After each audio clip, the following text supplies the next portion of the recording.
Ta-da! How much of this do you need?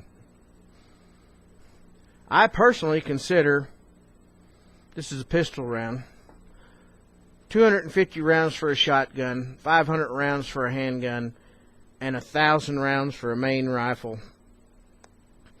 to be minimal.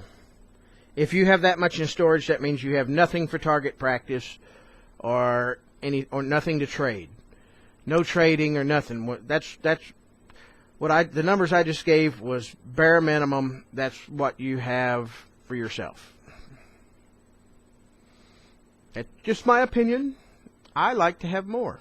Personally, for my handguns, I like to have at least 500 rounds apiece of just the people pleaser stuff. You know, the hollow points, plus P plus stuff. And then maybe another 1,000 rounds of the hardball or the cheaper stuff. You know, stuff that's not plus P, the Walmart brand. That stuff is for trading and target practice. Or it could work either way if this stuff ran out. If this stuff runs out, we're in bad shape. So the rifle, I try to keep at least 2,000 rounds of good AP stuff. You know, full metal jacket.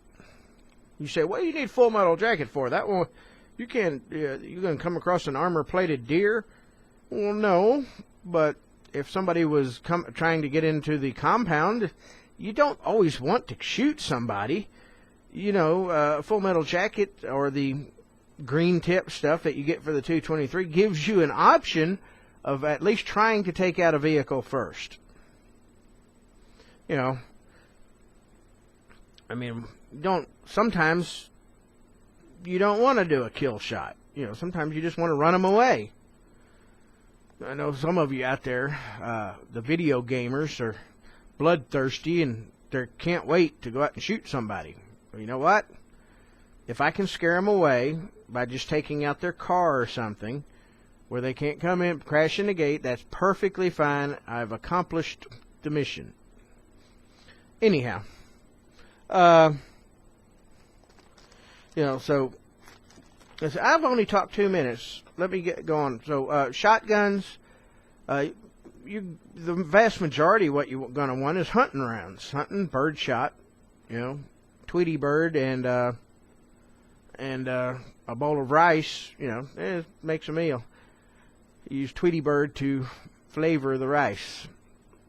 However, let me touch on something. I always hear people 45 versus 9mm. You know, the 9mm crowd always like to point out that you can use the new modern 9mm is hollow point and it's good stopping power, adequate, right? But then when they say, well, it's just as good as a 45, but when they pull out the 45, it's always a round nose hardball 45, military. You're comparing a hollow point to a hardball 45.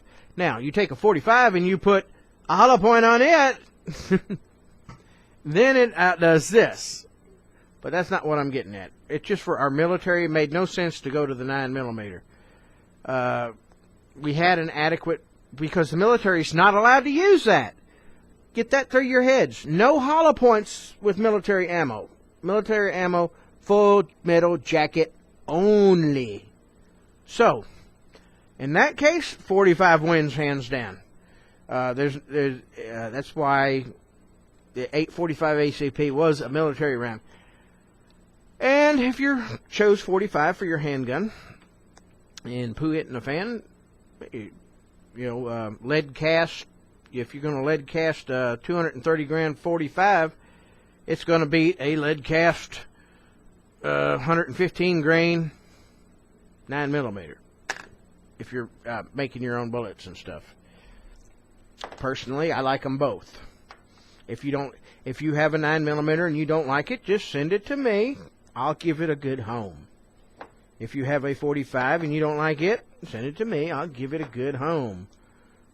And anyhow, that's my take on ammo, minimal ammo. If you, like I say, if you ain't got 255 and 1,000, you ain't got nothing.